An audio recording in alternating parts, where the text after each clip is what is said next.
Komið hérna Jón minn í vinstra horninu. Ok, það kom ég að anblaða eitthvað veist. Góðan daginn, góðir bæjarfulltrúar, bæjarstjóri og embættismenn sem hér eru saman komin á þennan fjarfund bæjarstjórnar sem 290. fundur bæjarstjórnar Fjarðabyggðar og leiði býð ykkur velkomin til fundar á segi hann settan. Líkt og með þekkja þá þetta í samræmi við eins og við fundum þessa dagana hjá sveitarfélaginu vegna COVID-19 faraldsins að þessi fundur fer fram eins og aðrir í fjarfundi. Og verður tekin upp og settur inn á netið strax að honum loknum.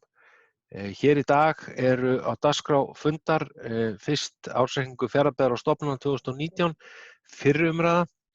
Síðan eru fundargerðir bæjarráðs númer 657 og 658 og jafnframt óskaði eftir því við bæjarfulltrúa að fá að leita atburða frá dagskrá og taka fundargerð bæjarráðs númer 659 inn. Sá fundur fór fram klukkan 3 í dag.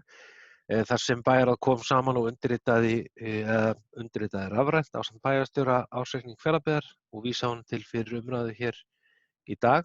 Þannig að ég óska eftir að sú fundargerð verði tekin á dagskrá einnig og þið sjáið hann í fundargáttinni núna.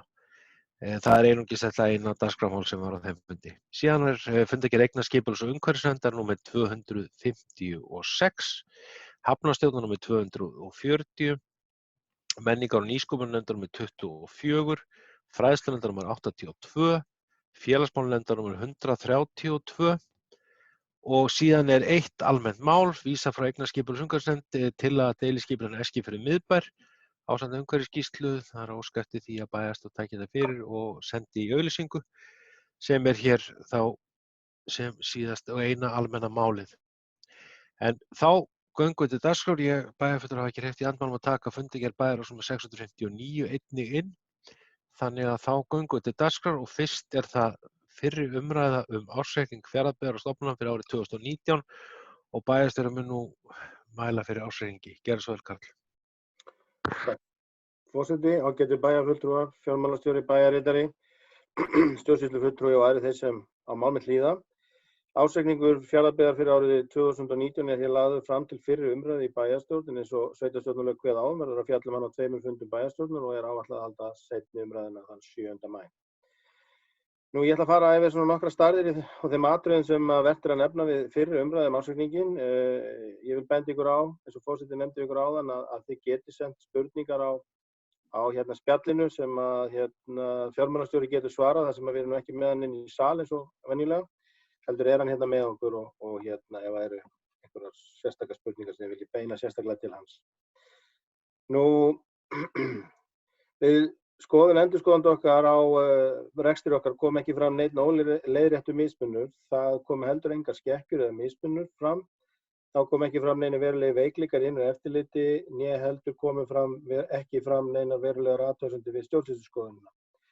Þá er rétt að geta þess að sveitarfélagið stenst öll fjárhagsskilyrði í lánasamningum sínum. Á heildina litið er rekstrarafkoma Fjarðabyggðar góð. Rekstrarniðurstaða ársins hjá samstæðu A og B hluta var jákvæð 580 milljónir. Þar af var rekstrarniðurstaða A hlutar jákvæð 67 milljónir. Rekstrarniðurstaða án afskrifta og fjármagnsliða hjá samstæðu A og B hluta var jákvæð sem nam 1.465 milljónum á árinu. Þar af var rekstrarniðurstaða í A hluta 656 milljónir sem þýðir að framlegð eða EBITDA sveitarfélagsins nam 17,3%. Það sé samstæðan. Rekstrartekjur samstæðu A og B hluta sveitarfélagsins námu samtals 8.471 milljón en þar af námu rekstrartekjur A hluta 6.232 milljónum. Til samanburðar voru rekstrartekjur samstæðu árið 2018 8.156 milljónir. Á móti eru rekstrargjöld án afskrifta í samstæðu A og B hluta 7 milljarðar og þar af voru rekstrargjöld A hluta 5,5 milljarðar. Breyting launa, lífeyrisskuldbindinga og launatengdra gjalda í samstæðu til hækkunar nam 3,9% eða 160 milljónir á milli árinu 2018 og 2019. Af því var í A hluta 212 milljónir en reiknuð lífeyrisskuldbinding lækkaði 55 milljónir króna. Annar rekstrakostnaður samstæðu hækkaði 309 milljónir á milli árinu 2018 og 2019 og nam 2.690 milljónum á árinu 2019. Fjármagnsgjöld umfram fjármunatekjur í samstæðu A og B-hluta námu 334 milljónum samanborið við 365 milljónir árið 2018. Fjárfestingarhreyfingar í samstæðu A og B-hluta námu samtals 1 milljarði og 300 milljónum á árinu 2019 samanborið við 762 milljónir árið áður. Helstu fjárfestingar ársins voru vegna hafnarmannvirkja, skólabygginga, gatnagerðar og veituframkvæmda. Afborganir langtímalána og leiguskuldbindinga námu 570 milljónir króna á árinu. Lántökur ársins námu 169 milljónum. Handbært fé lækkaði á árinu 237 milljónir og nam 132 milljónum í árslok 2019. Eignir sveitarfélagsins voru í lok árs 2019 samtals að fjárhæð 15,2 milljarðar, þar af 14,2 milljarðar í fastafjármunum. Heildarskuldir og skuldbindingar námu 9.341 milljón. Langtíma skuldbindingar við lánastofnanir og leiguskuldir námu 5 milljónir króna. Skammtímaskuldir voru 1,7 milljónir króna og lífeyrisskuldbinding námu 2,6 milljónir króna. Eigið fé samstæðu var 5,8 milljarðar í árslok 2019 samanborið við 5,1 milljarð í árslok 2018. Breytingin á eigin fé skýrist af rekstrarniðurstöðu ársins og endurmati á verðmæti lóða og lendna. Á heildina litið er rekstrarafkoma sveitarfélagsins góð og lækkun skulda samkvæmt skuldaviðmiði framar áætlunum. Skuldaviðmið samstæðu í lok ársins 2019 er 85,3% en má eins og allir vita mest vera 150%. Þessi árangur er mjög góður og sýnir að vel hefur verið haldið á spöðunum í rekstri sveitarfélagsins. En að sama skapi gefur niðurstaða A-hluta sveitarsjóðs tilefni til áframhaldandi aðhalds í rekstri og niðurgreiðslu skulda til þess að skapa svigrúm til frekari eflingar þjónustu sveitarfélagsins og uppbyggingu innviða. Samkvæmt langtímaáætlunum Fjarðabyggðar mun greiðslubyrði langtímalána lækka verulega á árinu 2024 og mun lækkunin nema 400 milljónum króna frá núverandi greiðslubyrði lána. Staða Fjarðabyggðar er viðkvæm og verðbólguskot eða önnur álíka efnahagssteypa gæti komið illa við fjárhag sveitarfélagsins, sérstaklega það sem við erum skuldsett. Við nýfjárfestingar þarf aðgát, fjárfestingar í A-hluta geta að jafnaði verið 150 milljónir á ári og Hafnarsjóður getur fjárfest 350 milljónum á ári. Þetta þarf að hafa í huga þegar verið að ákveða í hvað verkefni skuli farið hverju sinni. Nú eins og ég segi þá kemur fram í ársreikningi Fjarðabyggðar styrkur sveitarfélagsins mjög vel fram. Fjarðabyggð byggir á sterkum tekjugrunni og sterkum atvinnugreinum í sjávarútvegi, áliðnaði og þjónustugreinum. Niðurstaða ársreikningsins gefur fyrirheit áframhaldandi kraftmikið samfélag til framtíðar líkt og áður. Það er þó rétt að geta hérna nokkrum hlutum sem geta svo sem breytt öllu því sem ég hef hér áður sagt að samfélagið hefur orðið fyrir sérstökum áföllum eins og komið fram í fréttum þessu ári og óljóst hvaða áhrif það mun hafa á rekstur þessa árs, en það er helst að nefna loðnubrest annað ár í röð og áframhaldandi lágt verð á áli á mörkuðum. Nú í lok samantektar í ársreikningi er fjallað áhrif COVID-veirunar á reksturinn hjá okkur. Það má vera ljóst að Fjarðabyggð eins og önnur samfélag verður fyrir áhrifum af COVID-19 faraldrinum og má kannski skipta þeim áhrifum helst í tvennt. Annars vegar sú breyting sem verður á samfélaginu og þjónustunni á meðan á samgöngubanninu stendur og hins vegar áhrif reksturs og umsvif Fjarðabyggðar og samfélagsins eftir að samgöngubanni verður aflétt innan ársins og til lengri tíma. Við höfum talið svo komnu máli að þá hafi ekki birst nein tíðindi sem gefið til kynna að áhrifin hafi verulega áhrif á tekjur Fjarðabyggðar. Það er svo sem ekki komið fram. Og því er að svo komnu máli ekki forsendur til þess að spá útsvarstekjur eða fjárhagslega áhrif. Við erum bara ekki komin á það stað. Nú, já, við getum ekki spáð hvort að útsvarstekjur Fjarðabyggðar muni lækka verulega eða umtalsvert. Það hefur engin lagasetning verið sett sem heimilar Fjarðabyggð að lækka álagningu fasteignagjalda innan þessa árs. Nú, Fjarðabyggð hefur boðið upp á umsóknir til að fresta gjaldum fasteignagjalda en umsóknir eru fáar ennþá og ekki fyrir umtalsverðum fjárhæðum. Nú, við sjáum fram á það að þjónustutekjur í skólum munu dragast saman vegna skerðingar á þjónustu. Áhrif þess liggja ekki enn fyrir en tekjulækkunin gæti numið 10 til 20 milljónum. Nú, tekjur stofnana Fjarðabyggðar ættu ekki að skerðast svo séð verði og umsvif Hafnarsjóðs ættu ekki að breytast frá áætlun vegna COVID-19. Fjarðabyggð var með 132 milljónir í handbæru fé áramótin. Það hefur verið teknar 200 milljónir á láni því til viðbótar. Þá var Rafveita Reyðarfjarðar seld fyrir 570 milljónir. Fjarðabyggð hefur 300 milljóna yfirdráttarheimild sem er ónýtt. Engar sérstakar líkur eru því taldar á því að það verði verulega áhrif á sjóðstreymi Fjarðabyggðar á þessu ári. Í dag er 600 milljónir króna í lausu fé á bankareikningi Fjarðabyggðar og enn er eftir að greiða 130 milljóna söluverði rafveituna til okkar. Möguleg frestun á greiðslu gjalda, svo sem fasteignagjalda, ætti því ekki að trufla sjóðstreymisflæði Fjarðabyggðar svo marktækt verði. Ekki liggur fyrir hver áhrif COVID-19 heimsfaraldursins hefur á rekstrarkostnað Fjarðabyggðarstofnunar. Það má gera ráð fyrir einhverjum auknum launakostnaði og innkaupum á rekstrarvörum. Veikindalauna á ekki kalla á verulega aukavinnu hjá öðrum starfsmönnum en þó einhverjir eru þau. Ekki sérstök ástæða til að ætla hér sem verulegar upphæðir að ræða, hámark 20-30 milljónir.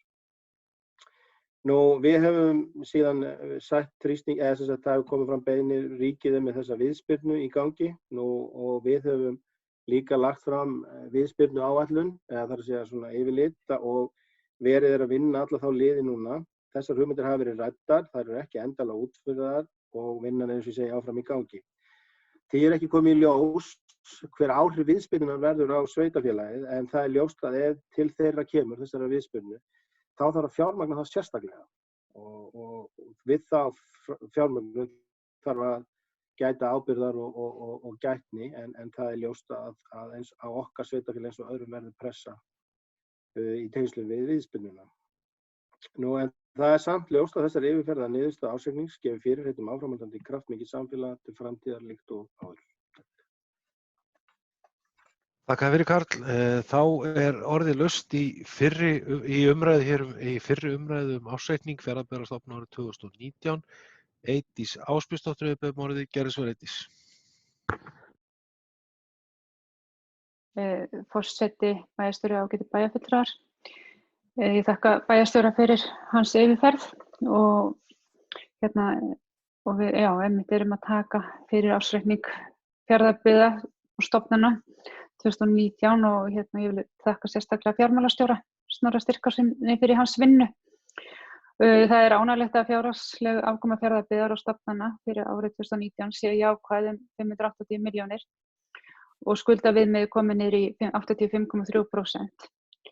Það er jákvæð þróun en samt sem áður er rekstur A-hluta áfram erfiður og áfram eru fleiri óvissuþættir sem við þurfum að takast á við.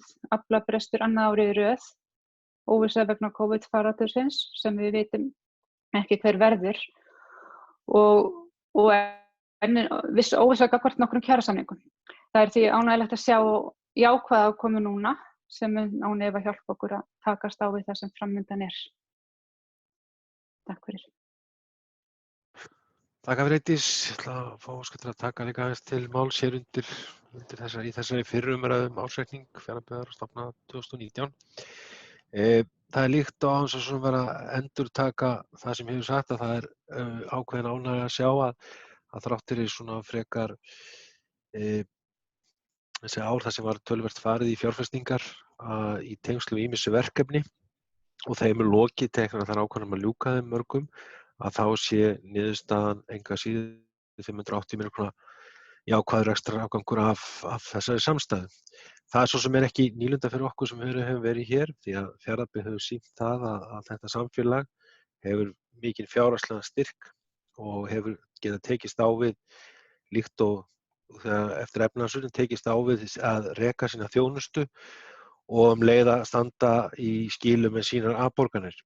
Við höfum á síðustu árum farið markvisst niður í skuldaviðmiðum sem er afar jákvætt og það vekur svona ákveðna bjartsýni. Það er svona ekki nýlunda því miður eins og komið fram í máli bæjarstjóra að rekstur A-hlutans er þungur, hann er A-hluti sveitarfélagsins Fjarðabyggðar mun verða ávallt eða hafa til að bera ávallt svona ákveðna þyngd í sínum rekstri í ljósi náttúrulega bara samsetningar sveitarfélagsins en engu að síður er þar samt framundan þegar að afborganir lækka að þar mun aukast rými til þess. Þannig að það er svona full ástæða eins og hefur hér verið sagt áður ekkert bara þess ára heldur síðustliðin ára. Við þurfum alltaf að horfa vel á rekstur sveitarfélagsins, bæði A og B hluta og það er í öllum rekstri. Menn takast verða að horfa á það á hver einasta ári. Það er ekki til neitt sem er held ég hin eina sanna rekstrarleið. Það þarf að vera að rýna rekstur sveitarfélagsins ávallt á hverju ári og það hafa menn gert, nefndir og starfsmenn og ég held að það sé afar gott til framtíðar. Engu að síður bara rétt samt að hafa í huga líkt og hefur komið fram áðan. Kannski stóra máli er svo óvissa sem við erum í núna í tengslum við COVID-19 faraldurinn sem gengur nú yfir. Þó svo okkar samfélag sem betur fer hafi nú verið alveg laust við hann, þá hefur þetta áhrif verulegt á íslenskt samfélag allt og líka fyrirtækin okkar. Þessi áhrif ekki bara innanlands, þau koma líka erlendis frá, ekki bara í fækkun ferðamanna, heldur líka í breytingum á mörkum og fleira. Þannig að þetta ár mun vera fullt af áskorunum, enga síður. Þar getur sveitarfélög að koma inn með verulegum hætti. Við skulum ekki loka það. Það kostur að við höfum þá þennan grunn til að standa á og það þá bara hluti sem við munum eins og við höfum gert núna fram að þessu, það sem við búum að gera, það sem við erum að skoða, eitthvað sem bara mjög mikilvægt við munum vinna saman öll að og það muni þá skila sem mestu til samfélagsins til lengri tíma liti líka. Það aðgerðir sem við förum í, hvort sem þær eru í framkvæmdum eða breytingum á rekstri og svo framvegis. En líkt og fram með komið þá það ennþá og snemmt að sjá, það ekkert eitthvað sem til skammtíma, við þurfum að horfa þetta til langhlaup líka, þetta ekki bara þetta ár, þetta næstu ár og eftir, meðan samfélagið Íslands samfélagið nær aftur sínum takti, nær aftur vopnum sínum, en Fjarðabyggð þá að vissu leyti líka þá í stakk búið til að takast á við á kannski eins og þessi ársreikningur gefur til kynna. En það var ekki fleira, orðið laust, enginn hefur óskað eftir því hér á spjallinu. Rúnar Gunnarsson, jú, gerðu svo Rúnar. Rúnar, þú ert á mute, þú að taka af. Ég get unmjúta, gerðu svo vel, Rúnar. Forseti, bæjarstjóri og aðrir gestir. Þetta nú ekki allt saman alveg svona gott eins og þeir vilja nú vera láta. Við erum ennþá eyða meiri með öflum sem þetta ekki gott. Sviðsstjórar hafa farið langt fram yfir það sem þeim hefur verið ætlað að gera. Ef maður kafar síðan svolítið ofan í þetta, þá eru liðirnir sem helst ekki má tala þeir eru orðnir allt og dýrir, sem bitnar á liðunum þar sem við þurfum að framkvæma og ef að fram horfir, þá munum við hvorki moka snjó né gera við götur, heldur þetta fer allt saman í liðina sem ekki má tala sem eru þetta skólarnir okkar, bæði grunnskóli, leikskóli, íþróttamannvirkin, íþróttarapparati allt saman, sundlaugarnar, þetta eru allt saman liðir sem að fara langt fram yfir það sem mig að fara í, langt fram yfir. Þannig að það komið að því núna að fara í þessa þætti. Ég veit alveg að það mikið af fólki, vinstra fólki hér inni og kennurum og öðru sem að sjá ekki neitt annað en þessa þætti. En fólkið í Fjarðabyggð mun ekki sætta sig við það þegar við hættum að moka snjó af því að við eigum enga peninga til þess. Þannig að ég held að þessi ársreikningur lítur ekkert sérstaklega vel út. Það bara þetta eins og slá ryk í augu fólks að fara svo að tala ársreikningur lítið vel út og fara svo að tala kóanveiruna sem núna á árinu 2020 sem kemur þessum ársreikningi bara ekkert við. Það finnst mér vera svona frekar lélegt. Ég nú bara að segja það. En ég fekk mjög lítið tíma til að skoða þennan ársreikning, þannig að ég mun vera búinn að skoða hann betur næst. Þannig að við þurfum að fá alveg minnstakosti eina helgi fyrir fund til þess að pæla í gegnum tölurnar. Hvernig skekkjan Og ef maður les til dæmis pistilinn að Snorra, þá sést þetta allt saman bara þar. Það þarf svo sem ekki til að lesa hann í ársreikning, það nú að lesa hann bara. Þetta skítarekstur. Takk fyrir mig. Takk fyrir það, Rúnar. Orðið laust.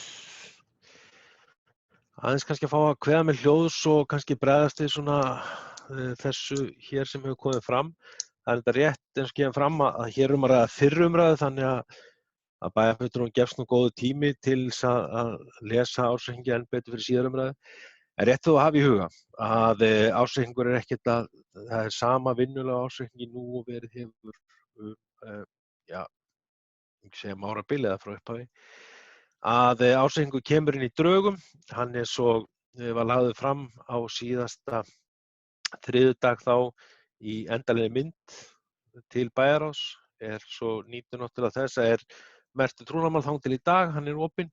Það vegna skráningarskyldu kauphöll á skuldabréfum okkar og það þekkja menn nú. Þannig að menn gefst nú góður tími ef menn hafa ekki komist í gegnum að fara í gegnum hann, þá hafa menn tíma til þess til síðar umræðu sem fer fram í byrjun maí. Nú ætla ég kannski aðeins að fara yfir nokkur þau mál. Auðvitað skil ég það og það alveg eðlilegt að menn hafa á því mismunandi skoðanir hvernig rekstur sveitarfélagsins, hvort hann góður eða slæmur. Ég tel hann sé að mörgu leyti góður, þar erum ekki sammála, ég og Rúnar Gunnarsson, að því leyti til að við erum að reka sveitarfélag, við erum að reka samfélag, við erum ekki að reka fyrirtæki. Menn geta haft á því ákveðin líkindi á sumum stundum en við rekum líka lifandi samfélag, það sem kom upp ófyrirséðir hlutir í skólum, íþróttamannvirkjum og fleira, sem við veljum að takast á við og halda þjónustu. Það ekki lokað skólum af því að þegar illa gengur, heldur reyndum hann leiðan. Það má líka margt bæti þeim efnum og það rétt og það verður endalaustu verkefni ávallt að menn fari yfir rekstur þessara, ekki segja, viðkvæmari þátta og finna á því flöt til að gera það sem hagkvæmastan hátt, en í forgrunni verður alltaf, og það alveg óháð pólitík, hvernig sem menn halda því nú til að haga hér, að menn vilja halda utan um sína íbúa og börnin og hafa það umhverfi og þann rekstur til fyrirmyndar. Ég ætla svo sem ekki að fara elta ólar við það svo sem meira núna. Það gefst örugglega tækifæri til þess líka við síðari umræðu að fara við það. En engu að síður hefur það áhrif. Það ástand sem við erum í núna, hvernig við erum undirbúin að takast á við það. Það mun hafa áhrif á rekstur þessa árs. Og þessi grunnur gefur þó til kynna menn séu betur búnir til þess annað. Það skýrir ekkert niðurstöðu ársreiknings síðast árs. Við svo aftur á móti sem rétt að það var farið í ýmsar framkvæmdir sem ekki voru og teknir við það viðaukar til þess að fara í. Síðan geta maður vegið þá með þetta og haft á því mismunandi skoðanir hvort það borgi sig að ljúka þeim framkvæmdum. Í sumum tilfellum töldu nefndir og þá bæjarstjórn þeirra staðfesti viðaukana að það var rétt að ljúka ákveðnum framkvæmdum sem voru komin á stað og fara þá og veita því þetta meira fé sem hefur óhjákvæmilega áhrif á laust fé í lok árs. En eins og ég segi, á þessu eðlilegt að menn hafi misjafnar skoðanir. Ég tel að þetta sé að mörgu leyti til ágætis ársreikningur. Auðvitað vill maður sjá betri tölur, maður vill sjá betri niðurstöðu, en ég ekki sammála því að reksturinn sé í mólum. Hvorki nú né fyrr né áður. En Ragnar Sigurðsson hefur orðið gerð svo Ragnar.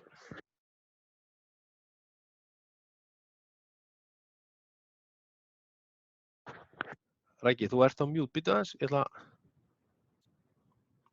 Svona. Forseti, bæjarstjóri, bæjarfulltrúar og aðrir gestir. Ég þakka fyrir þessa yfirferð og þá vinnu sem hefur verið lögð í fjárhagsáætlunina, fjármálastjóra og öðrum af því sem að því koma. Ég get nú að mörgu leyti tekið undir ýmislegt sem kom fram í máli Rúnars varðandi ársreikningin. Það auðvitað jákvætt að rekstra niðurstaðan sé jákvæð og það gott og blessað en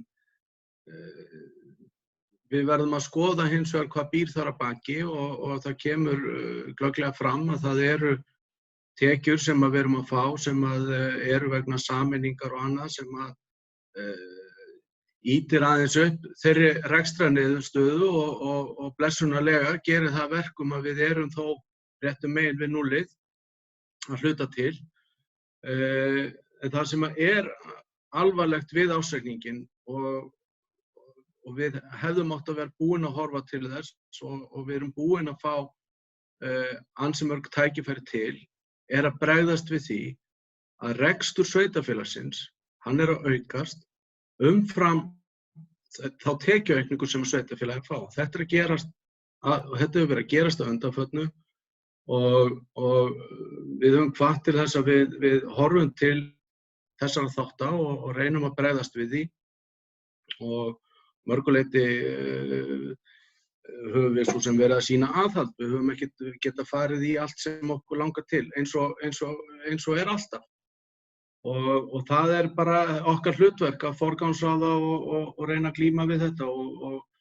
Og núna erum við komin í þá stöðu að það ekki heillavænlegt að fara í miklar aðgerðir í því árferði sem núna og sem kennir okkur líka þá það að þegar að vel árar þá eigum við að hugsa sjóðstöðun okkar og gæta henni og búa okkur vel í haginn til þess að geta brugðist við ástandi eins og núna án þess að fara í lántökur ef þess kostur. Og það hefði verið gott ef að sjóðstaðan væri betri en hún hjá okkur. Það verður bara að segjast eins og Takk fyrir. Takk fyrir Ragnar. Fleiri kveða sér hljóðs hér í fyrri umræðu? Svo virðist ekki vera. Þá ber ég upp það að hvort að bæjarstjórn vill samþykkja að vísa ársreikningi 2019 til síðar umræðu sem að öllu óbreyttu fer fram þann 7. maí sem næsti boðaði fundur bæjarstjórnar. Þeir sem það samþykkja venst gefa merki. Það samþykkt með 9 atkvæðum. Þá förum við í fundargerð bæjarráðs númer 657, 658 og 659 sem þá teknar saman til umræðu og atkvæðagreiðslu ef enginn hreyfir því andmælum. Og ég gef orðið laust þær fundargerðir. Eydís Ásbjörnsdóttir hefur beðið orðið. Gerðu svo Eydís.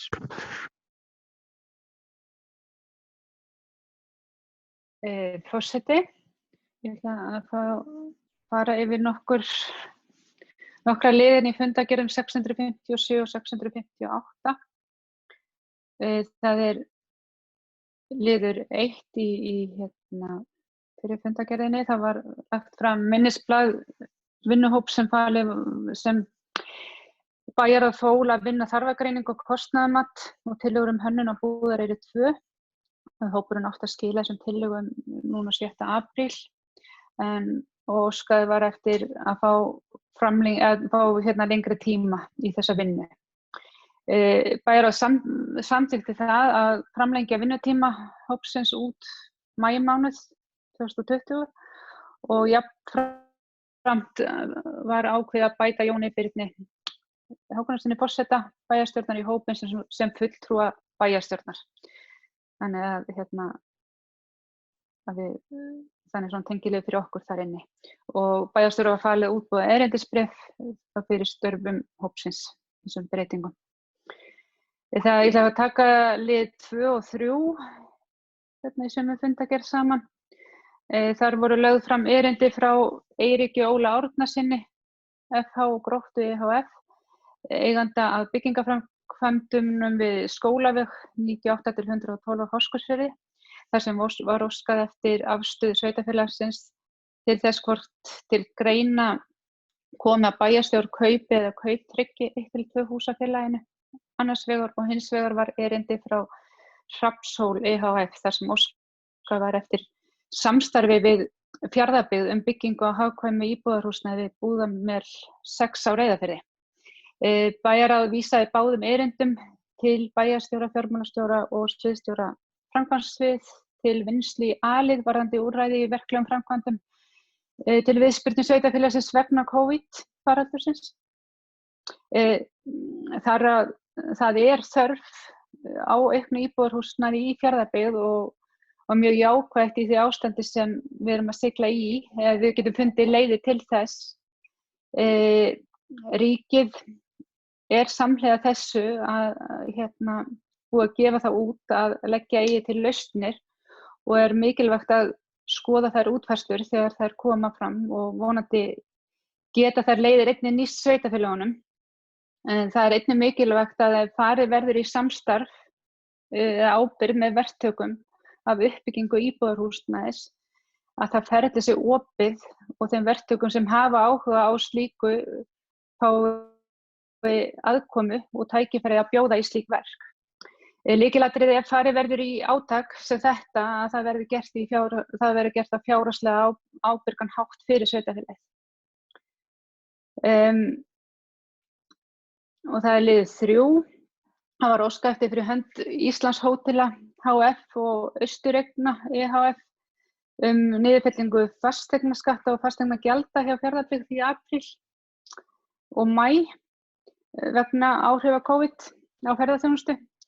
En bæjarráð hefur ekki lagalega heimild bæjarstjórn til að fella niður fasteignaskatt og fasteignagjöld á atvinnuhúsnæði og ítrekaði bæjarráð að bæjarstjórn hefur þegar samþykkt heimild til að fresta gjaldtökum og bréfiriturum var bent á að sækja það úrræði og fjármálastjóra var falið að svara þessu erindi. Það liður 5 verkefni til við þá við áfram í verkefnum varða viðspyrnu og það var vísað frá menningar- og nýsköpunarnefnd til bæjarráðs tillögum frá stjórnsýslu og þjónustusviði að aðgerðum við viðspyrnu vegna faraldursins og bæjarráð samþykkti að verkefninu verði kostnaðargreind og þá nýtt eftir því sem við á í aðgerðaráætluninni. Jafnframt samþykkti bæjarráð að fela atvinnu- og þróunarstjóra að skipuleggja fjármálaráðgjöf með fagaðilum fyrir fyrirtæki í Fjarðabyggð sem þess óska en ábending þörf fyrir slíka ráðgjöf kom fram á fundi sem við áttum með ferðaþjónustuaðilum í Fjarðabyggð núna í apríl. Ég sett þann fund ásamt bæjarstjóra og upplýsingafulltrúa og atvinnu- og þróunarstjóra en þar var farið yfir stöðuna vegna faraldursins og viðspyrnu. En kostnaður við slíka fjármálaráðgjöf verið þá tekin af liðnum óráðstöfu í bæjarráði. Þessum tillögum var sem sagt vísað áfram. En einnig bókaði bæjarráð eftirfarandi til þessum lið að bæjarráð Fjarðabyggðar vill koma eftirfarandi á framfæri í tengslum við aðgerðir stjórnvalda vegna COVID-19. Í þeim aðgerðum sem búið að boða meðal annars lánastofnunum gefið meira andrými til útlána til að koma á móts við viðskiptavini sína. Í þeim aðgerðum mjög mikilvægt að útlánareglur lánastofnana sé þá leið samræmdar þannig að þær séu þær sömu á öllu landsvæðinu. Og ekki sé bara horft til núverandi skilgreininga á vaxtarsvæðum eins og hver lánastofnun hefur skilgreint þau hjá sér í sínum reglum. Í ástandi eins og nú uppi í íslensku samfélagi nauðsynlegt að lánastofnunum sé gert að takast á við ástandið eins og á landinu öllu til að samfélagið allt komist í gegnum þetta. Og þessi bókun var svo send áfram til þingmanna og fleiri og það bara mikilvægt að stjórnvöld hafi líka byggðagleraugun uppi í öllum þessum aðgerðum. Það verða allir fyrir þessum áhrifum. Liður 7, það var lagt fram bréf frá Íþrótta- og Ólympíusambandi Íslands þar sem vakin var athygli á yfirvofandi erfiðleikum í rekstri íþrótta- og ungmennafélaga í kjölfar COVID og þetta var sem sagt kynnt í bæjarráði og vísað svo einnig til íþrótta- og tómstundanefnda og vert að taka fram að hafa bókað að bæjarstjórn hefur þegar samþykkt í fyrstu viðbrögðum vegna COVID að íþrótta- og tómstundastjóri verði í samskiptum við íþróttafélögin. Og liður 9, framlagð tillaga Rúnars Más Gunnarssonar, fulltrúa Miðflokksins, innkaup í heimabyggð. Bæjarráð vill minna enn og aftur sem að margoft hefur verið bókað og hvetur stofnanir sveitarfélagsins sem og íbúa til að beina viðskiptum sínum til fyrirtækja sem hér starfrækja þjónustu í sveitarfélaginu eins og kostur og ítrekar ekki síður núna í þessu árferði sem Jafnframt verðum við að hafa í huga að við vinnum eftir samþykktum innkaupareglum sem byggðar eru á lögum opinber innkaup og ber að fylgja þeim lögum. Fulltrúi Miðflokksins telur að markmið tillögu sinnar sé náð með bókun bæjarráðs og óskaði því ekki eftir afgreiðslu hennar. Komum í fundargerð 658 og liður 2, vegaframkvæmdir. Það hefur vakið furðu og vonbrigði bæjarfulltrúa að engin flýtiframkvæmd í samgöngumálum sé fyrirhuguð í Fjarðabyggð í tengslum við viðspyrnu stjórnvalda vegna COVID-19. Ekki einu sinni á lista yfir þær framkvæmdir sem eru á dagskrá. Við höfðum spurnir af því að ástæðan væri meðal annars að ekki væri búið að undirbúa þessar framkvæmdir. Við óskuðum því eftir að Sveinn Sveinsson, svæðisstjóri Vegagerðarinnar hér fyrir austan, kemur á fund bæjarráðs til að ræða þessi mál og fá upplýsingar hvar svo vinna og hönnun stendur. Sér í lagi þær 4 einbreiðu brýr sem eru á áætluninni og Suðurfjarðarvegurinn. Staðan því miður sú að aðeins búið að frumhanna þessar framkvæmdir og því öll hönnunar, leyfisveitingar, umhverfismat þar sem það á við eftir. Þetta eru gríðarleg vonbrigði og því eru þessi verk ekki tilbúin að fara í framkvæmdir. Í framhaldi bókaði bæjarráð eftirfarandi.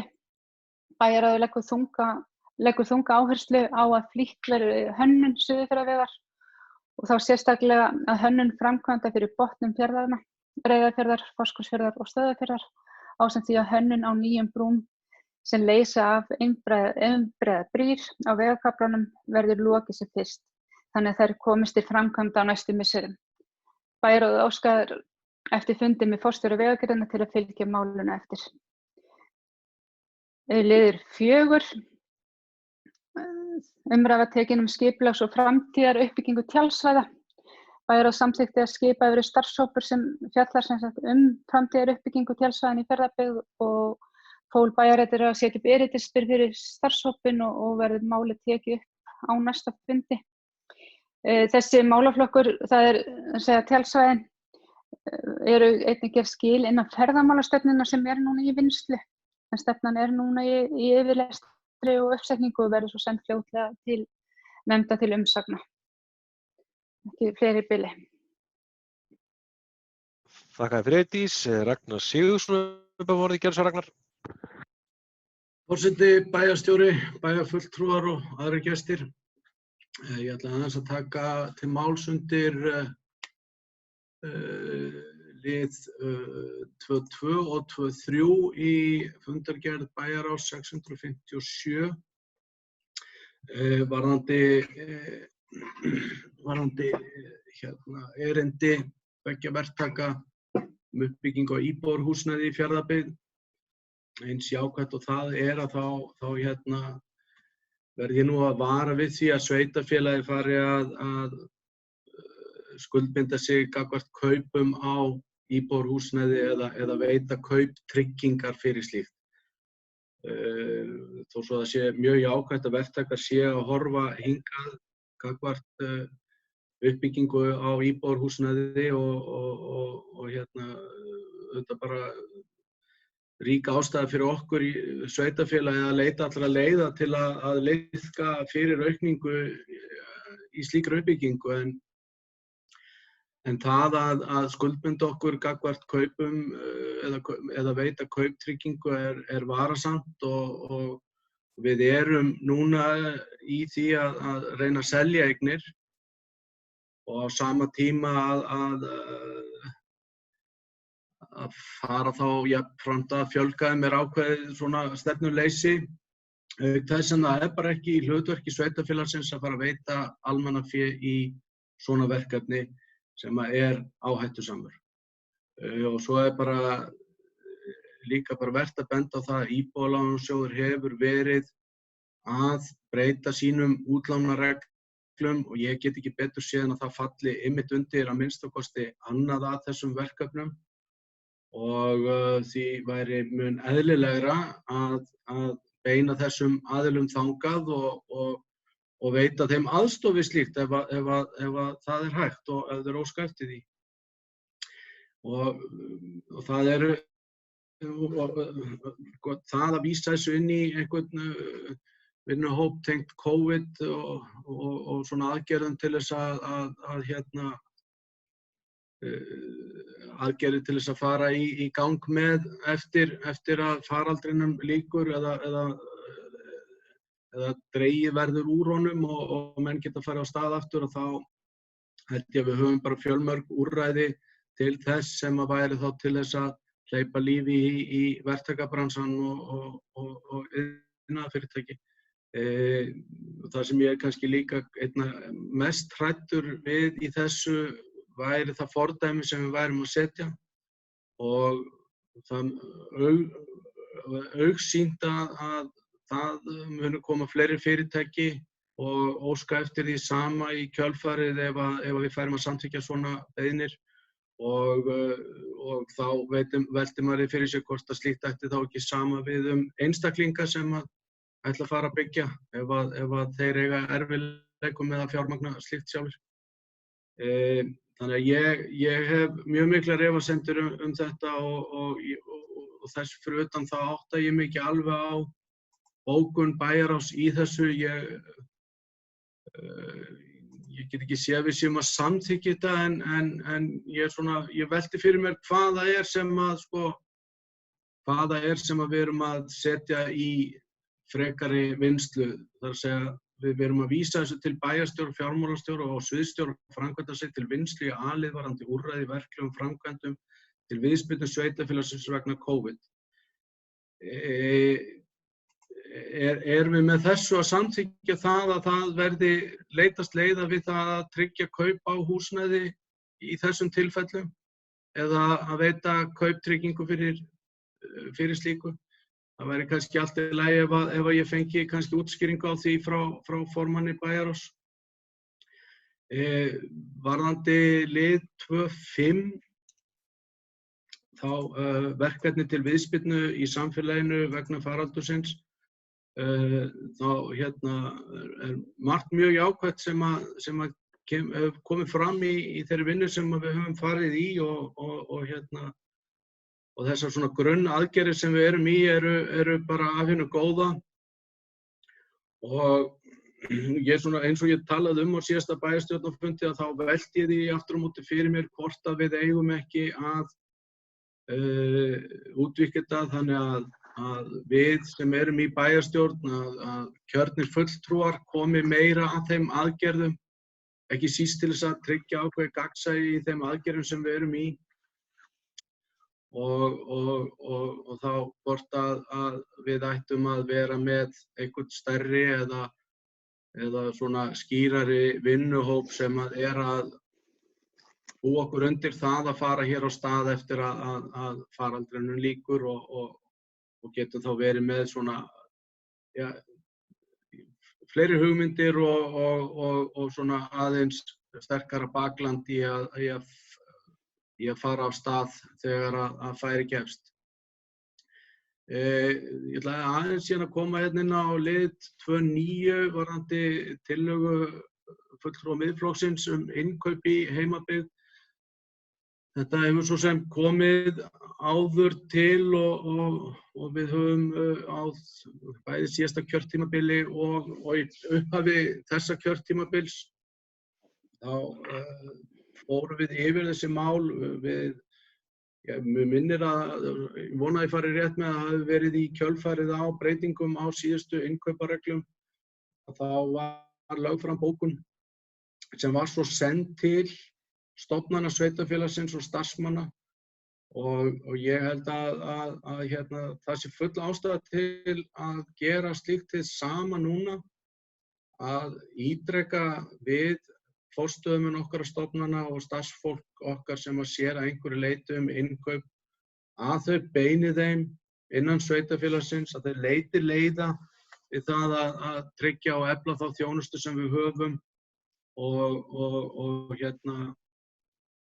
og gæta að því að við séum ekki að leita langt yfir skammt og því að við höfum mjög mörg þjónustufyrirtæki hér í Fjarðabyggð sem að glíma við erfiðleika í dag en eru fullfæri að veita framúrskarandi þjónustu og ég þekki það bara á mínum rekstri að fullt af hlutum sem að maður þarf að kanna betur áður en að maður gerir hið augljósa sem að að fylgja þeim tölvupóstum sem maður fær daglega kaupum á okkurum vörum sem að svo bara aftur á móti verið að veita hérna í Fjarðabyggð og og við getum kannski komið einhvern veginn að þessu varðandi að kynna hvaða þjónustu fyrirtækin hérna í sveitarfélaginu eru að veita og við talum nú ekki eins og fyrir jólin þegar að það farið í það að hvetja einstaklinga og fyrirtæki og samfélagið í Fjarðabyggð að versla í heimabyggð. Og ég held að við getum gert betur í þessum efnum og ég held að sé rík ástæða til og þetta er oft á tíðum þetta bara ómeðvitað. Við búum í mjög stóru sveitarfélagi með mörgum byggðarkjörnum og það ekkert allir meðvitaðir það hvaða þjónustu fyrirtækin að veita í þeim öllum. Fleira varðandi lið 3.2 varðandi vegaframkvæmdir í fundargerð bæjarráðs númer 658 þá tek ég undir það sem hefur komið hér fram varðandi framkvæmdir í samgöngumálum. Það ákveðin vonbrigði að við séum ekki komin lengra og getum ekki farið harðar fram í því að krefjast þess að ákveðnum framkvæmdum hérna á okkar svæði eða tengt okkar svæði. Við getum ekki farið harðar fram í að flýta þeim eingöngu vegna þess að það komið svo skammt á veg og ég held að það sé full ástæða til að setja mikinn þunga í það að krefjast þess að þessari allri vinnu sé flýtt og þess sé krafist af samgönguyfirvöldum að það verði horft til þess að fækka einbreiðum brúm núna allverulega og það sé þá horft til okkar sveitarfélags í þeim efnum sem að býr við gríðarlega marga slíka vonlausa samgöngukosti og leggja kannski líka þó sérstaklega þunga að það sé gert í tengslum við flýkun á hérna framkvæmdum við Suðurfjarðaveg. Fleira ekki frá mér, takk. Þakka fyrir Ragnar. Eydís Ásbjörnsdóttir hefur beðið orðið aftur, gerðu svo Eydís. Já, forseti. Ég ætla að bregðast hérna aðeins við liðum 2 og 3 í fyrir fundargerðinni 657, hérna sem Ragnar var að tala um. Í rauninni þessi erindi bárust frá þessum verktökum og í þessu erfiða stöðu að fá hérna stuðning. Við erum ekki að taka neina ákvörðun þarna, algjörlega, og við þurfum að stíga mjög varlega til jarðar. En aftur á móti ríkið að leggja til lausnir meðal annars í þessum málum í tengslum við viðspyrnu. Þannig að það er bara okkur fannst eðlilegt að þessir embættismenn myndu skoða þetta í heildarsamhenginu. Og eins og það ekki verið að taka neina ákvörðun og það þarf að skoða öll svona mál mjög vel og á fjárhagslega ábyrgan hátt eins og ég kom inn á áðan fyrir sveitarfélagið. Þannig að þarna bara að finna leiðir í samhliða hjá ríkinu fyrir þessa verktaka sem auðvitað bara alveg mjög góð lausn ef það Svara þessu nú, Ragnar. Eydís, ég ætla að fá að kveða með aðeins ljós, ég ætla nú bara að koma hér inn á lið í fundargerð bæjarráðs númer 658. Þannig að hefur verið farið svona vel yfir. Það liður vegaframkvæmd, annar liður sem vegaframkvæmdir. Taka bara undir með kollegum minn sem er undarrætt. Það vakti manni, já, furðu, má segja að í því átaki sem boðað var núna í flýtimeðferðum að fækka einbreiðum brúm og nú það ekki nýtt átak af samgönguyfirvöldum á Íslandi að engar af þessum 4 brúm sem eru fyrir botni fjarðanna okkar, Reyðarfirði, Fáskrúðsfirði og Stöðvarfirði skyldu ekki vera þar á meðal og í þeim svörum að þær hafi ekki verið nægilega vel langt komnar. Það vekur þetta sérstaka furðu mína bæði með Fáskrúðsfjörð og Sléttubrúna eða botni Reyðarfjarðar. Það sem þetta lágu fyrir þær breytingar þegar að ný jarðgöng komu milli Fáskrúðsfjarðar og Reyðarfjarðar að það var tekin ákvörðun aðra veglínu á þeim vegi og við erum að tala að það orðin 14 ár síðan þau opnuðu þau jarðgöng að menn hafi ekki verið komin lengra heldur en þó í þessa frumhönnunarskýrslu sem komin fram, að það skildi ekki vera, því að umferðinni brúna á Reyðarfirði mann rétt 900 bílar að meðaltali og sjást ein umferðarþyngsta einbreiðabrú hér austanlands, eða með þeim umferðarþyngri, skulum orða það allavega þannig, og auðvitað bara hættuleg og ekki síður brýrnar í Fossvogi og Stöðvarfirði. Allar þessar brýr eru algjörlega börsins tíma, frá þeim tíma þegar menn voru eingöngu í einbreiðum brúm og ættu allar að vera farnar. Og það auðvitað mjög mikilvægt að það verði settur kraftur í það núna. Við höfum ekkert bara núna, við höfum bara síðustu árin höfum við verið að ræða við samgönguyfirvöld hverju sinni nauðsyn þess að Suðurfjarðarvegur verði tekinn til endurbóta. Hann vegur sem var lagður á bundið slitlag 1990 án þess að fara í neinar breytingar og hann þarf að komast í nútímalegra horf og minnka þá hættu. Við höfum líka margoft bent á þá lausnir Fjarðabyggð að ef menn fari ekki í einni heild að taka þetta þá í einhverjum pörtum og taka þá í honum þá kafla sem hvað verstir og við þekkjum öll sunnan megin í Fáskrúðsfirði fyrir utan þessa brýr og þess vegna var það kannski ennþá meiri vonbrigði að finna það að þetta væri ekki þó komið lengra eftir þennan tíma. Þannig að við vonumst til þess að ná nú að fundi forstjóra Vegagerðarinnar sem fyrst. Við höfum áður rætt þetta við forstjóra Vegagerðarinnar, bæði núverandi og fyrrverandi forstjóra. Þessa nauðsyn og ég vona og maður svona í þessu aðgerðaáætlun sem nú að þá mjög mikilvægt að þetta komist inn því að þetta það árið 2020 og mér finnst svolítið erfitt að hugsa þess að maður þurfa að bíða til 2022 hugsanlega til þess að sjá þá framkvæmdir við þessa fyrsta þessum brúm sem brúin yfir Sléttu. Þannig að Sléttu ána. Þannig að vonandi náum við þessu núna, það verið að vinna og það verða fleiri flýtiframkvæmdir að manni skilst á umfjöllun frá ríkisvaldinu, þannig að það mjög mikilvægt að þetta nái þar inn og við förum að sjá þess árangur sem fyrst. En það var ekki fleira. Orðið laust, Einar Már gerði svo vel og svo Rúnar Gunnarsson þar eftir. Forseti, að fá atriði sem ég vildi koma inn á.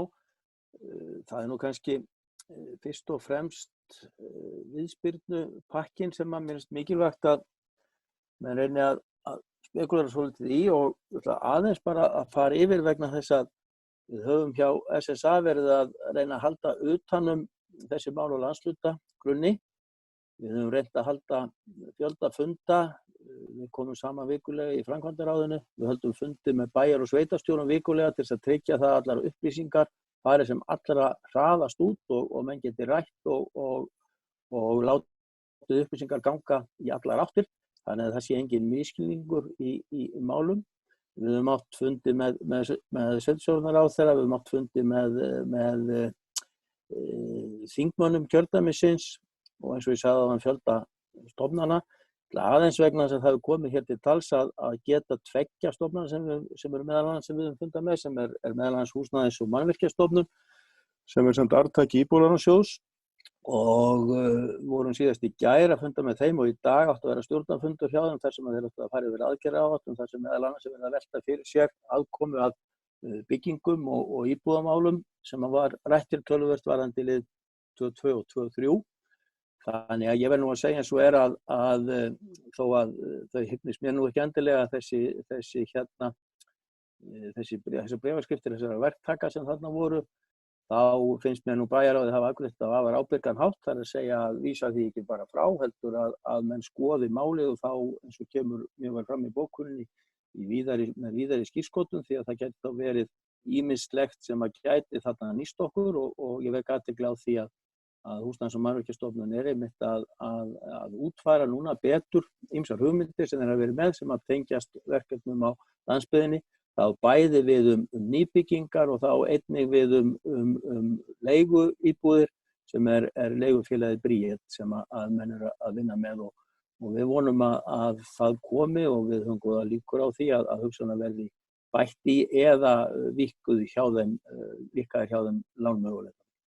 Þannig að þetta þarf við að skoða. Sú stofnun sem að við fundum fyrst með var einmitt Vegagerðin. Það var auðvitað út af því hvernig staða verkefna væri sem við erum með inn á samgönguáætlun og síðan, ekki síður, hvernig flýtiframkvæmdir kæmu til með að skila sig hérna austur. Og ég get endurtekið það sem ég sagt áður einhvers staðar annars staðar að ég var svona fyrir hálfgerðu sjokki þegar ég sá þetta sem eru þau rættir áður á fundinum að flýtiframkvæmdir á Austurlandi eingöngu ein brú upp á Héraði sem ef ég man rétt 11. í sæti yfir mest eknar einbreiðar brýr í fjórðungnum. Af því að Jón Björn var heldur hógvær þegar hann vildi ekki einu sinni staðfesta að það væri mest kærða heldur eina mest kærðu brúnum yfir Sléttá í Reyðarfjarðarbotninum, þá er hún langmest kærða einbreiða brúin á svæðinu, langmest kærða. Þannig að það er töluvert langt í næstu. Og ég get tekið undir það sem hér hefur komið fram þegar ég kom að þessum málum fyrir 1,5 áratug síðan. Þá var þessi brú meðal annars á dagskrá og eins brýrnar í Fáskrúðsfirði. Þeim var, ef við höldum okkur við Reyðarfjörðinn, þannig að við séum ekki að blanda of miklu inn í þetta, þá var svo brú raunverulega bæði á dagskrá þegar göngin voru gerð og eins þegar var verið að taka hjáleiðin Reyðarfjörð og menn þekkja hringtorgið. Hringtorgið er ekki þarna bara fyrir tilviljun. Það er vegna þess að þarna á að tengja við veginn áfram suður. Þannig að þetta er búið að liggja mjög lengi fyrir og ég var mjög hissa á því að þetta er á sama stað og það var þá.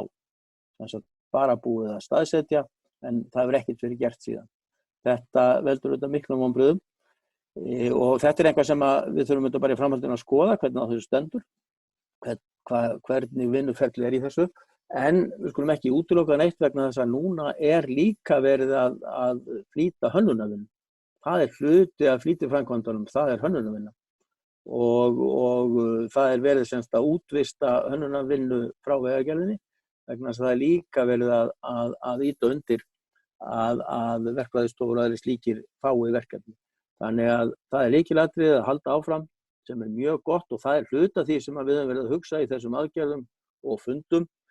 Það er það að sveitarfélögin fylgi síðan eftir þeim málum sem eiga heima hjá hverjum. Þannig að þetta er mál sem er mjög gott og eins og Bæjarráð afgreiðir þetta háréttan hátt að óska síðan í framhaldinu eftir fundi með forstjóra Vegagerðarinnar.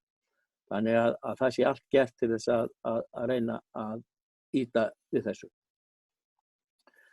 Nú aðeins meira varðandi, ég get bætt við reynda með einbreiðu brýrnar að aðeins hafa smá vara, gæti ruglast einhver öflítið en ef ég man þetta rétt þá er af 10 mest eknu einbreiðu brúm á Austurlandi, þá eru þær á þjóðvegi 1.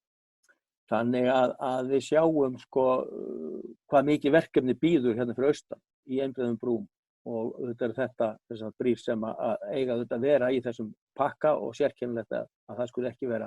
Mér skilst að sú brú sem að lengst er komin þó og gæti verið næst í röðinni sé brúin í Stöðvarfirði og það er þetta fyrst og fremst vegna þess að hún er í veglínunni þannig að það þarf ekki að fara í miklar vegaframkvæmdir í kringum hana. En það var aðeins meira líka sem að ég ætla að koma hérna inn á og það var varðandi þetta með að hvetja til innkaupa hér og hérna hjá stofnunum bæjarins.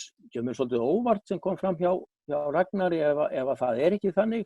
Þegar ég var í stjórnunarstarfi hjá bæjarsjóði þá vissi ég ekki annað en þetta væri línan og hef búið ítrekað hana síðan. Kemur mér á óvart ef að það hefur eitthvað breyst því að hérna, þetta hefur verið mjög skýr stefna mjög lengi en ef einhver efasemdir eru það þá tek ég undir það er full þörf á því þá að ítreka það því að það er bara þannig að ég var aldrei var við annað til dæmis heldur en það að þjónustuaðilar í Fjarðabyggð væru ætíð tilbúnir til þess að veita bæði góða þjónustu og góð kjör. Þannig að ef eitthvað annað er í gangi þá er full ástæða til þess að sporna við því. En ég held að ég láti þetta duga sinni. Þakka fyrir Einar. Rúnar Gunnarsson, gjörðu svo vel. Svona já, og þá vil ég að skipta hérna aðeins yfir á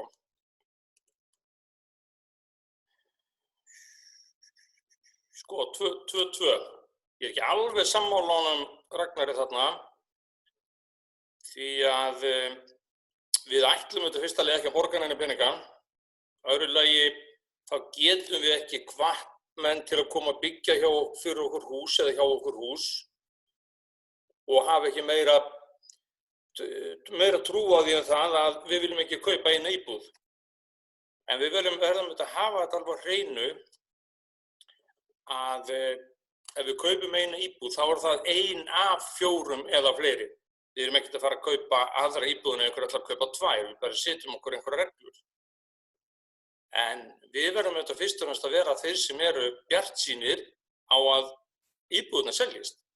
Við getum ekki afgreitt svona mál öðruvísi en að segja bara komið og byggið húsi og við kaupum eina íbúð, það er ekkert mál, þetta seljast eins og skot. Annars kemur aldrei neitt ef við tölum það niður. Ég hefði viljað fá bæjarstjóra til að fara til hans Sveins, setjast aðeins niður með honum og bara biðja hann það. Ef að pólitíkin getur komið á stað að það verði gerð brú á Sléttuánna, að hann verði bjartsýnn og segi bara já, við græjum teikningarnar.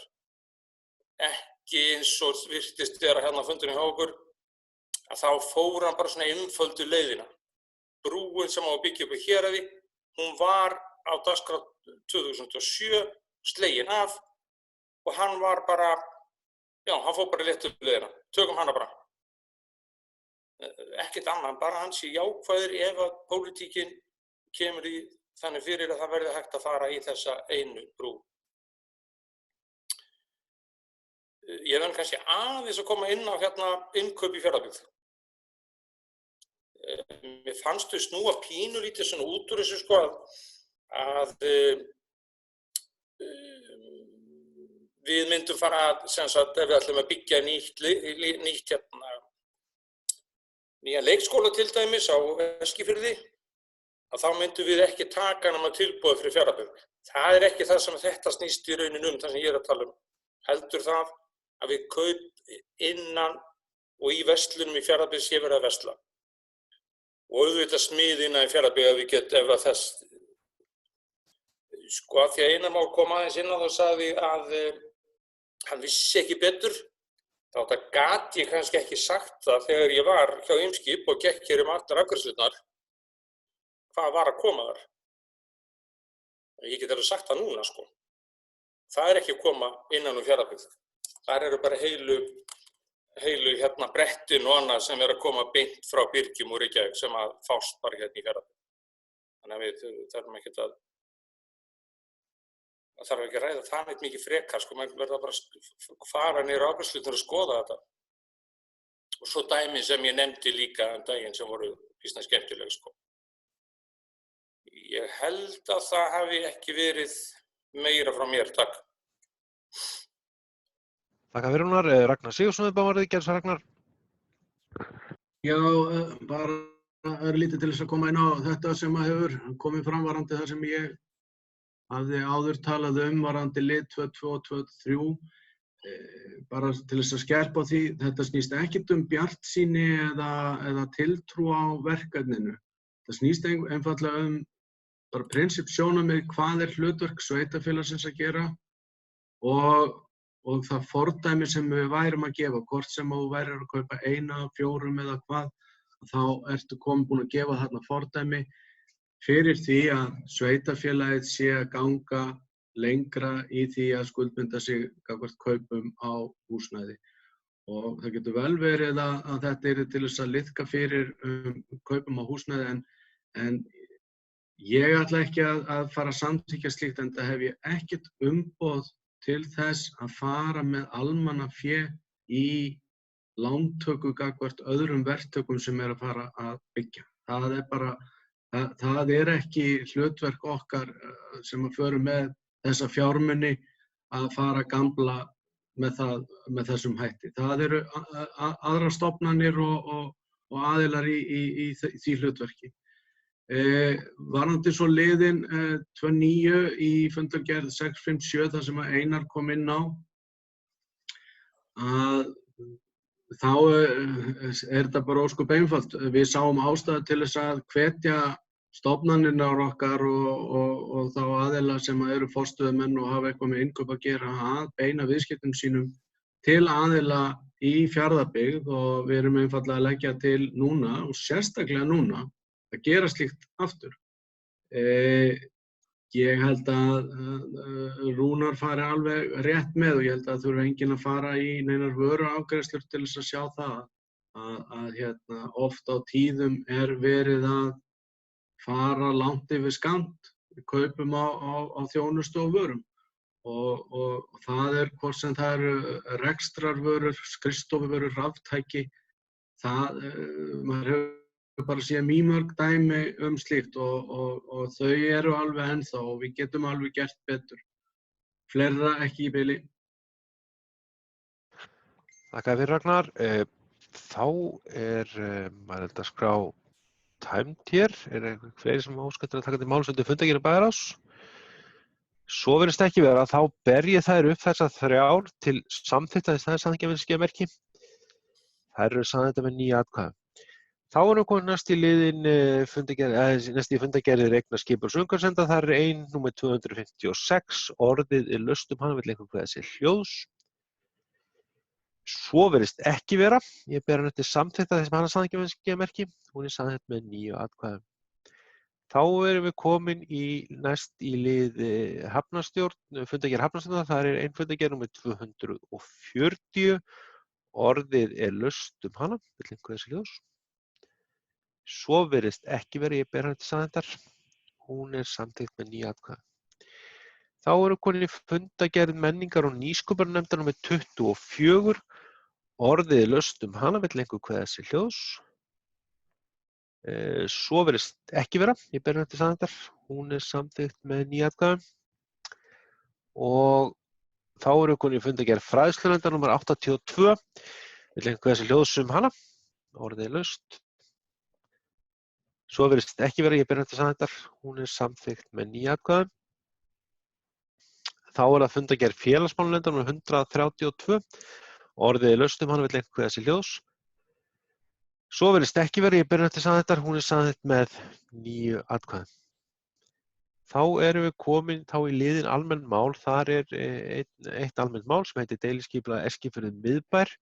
Þetta er tillaga deiliskipulaginu Eskifjörður miðbær ásamt umhverfisskýrslu sem þið sjáið í gögnunum ykkar og kemur hér frá síðasta fundi eignar skipulags- og umhverfisnefndar þar sem sú nefndin samþykkti við sitt leyti þetta deiliskipulag Eskifjörður miðbær til auglýsingar ásamt skipulagsuppdrætti og skýringaruppdrætti, greinargerð og umhverfisskýrslu sem allir dagsett núna í mars 2020. Er ræða í tengslum einn hluta af deiliskipulagsgerð í miðbæ Eskifjarðar. Endanlega afgreiðsla þess að hefði fyrir á þessu að vísast til auglýsingar hér sent til bæjarstjórnar og mun þá fara í auglýsingu strax á morgun. Orðið laust þetta, vill einhver þessi hljóðs. Svo virðist ekki vera þá byrjuð til samþykktar að þessi deiliskipulag er sent til auglýsingar, þess að það samþykkjamerki. Það er samþykkt með 9 atkvæðum. Góði bæjarfundur og þá er dagskrá bæjarstjórnarfundar tæmd í dag. Næsti bæjarstjórnarfundur er að öllu óbreyttu eða samkvæmt boðaðri dagskrá þann 7. maí og hvort við verðum í fjarfundi enn eða verðum komin í fundarsala á eftir að koma í ljós því að þann 4. maí verður náttúrulega ákveðnar tilslaganir í sambandi við samkomubann sem við erum eftir að taka afstöðu til en verðum í sambandi með þegar nær dregur. En þá er ekki fleiri því í dag, ég ætla að slíta fundi og biðja bæjarfundur að sitja aðeins eftir að upptöku lýkur. En fundi slítið, þakka fundarsettur.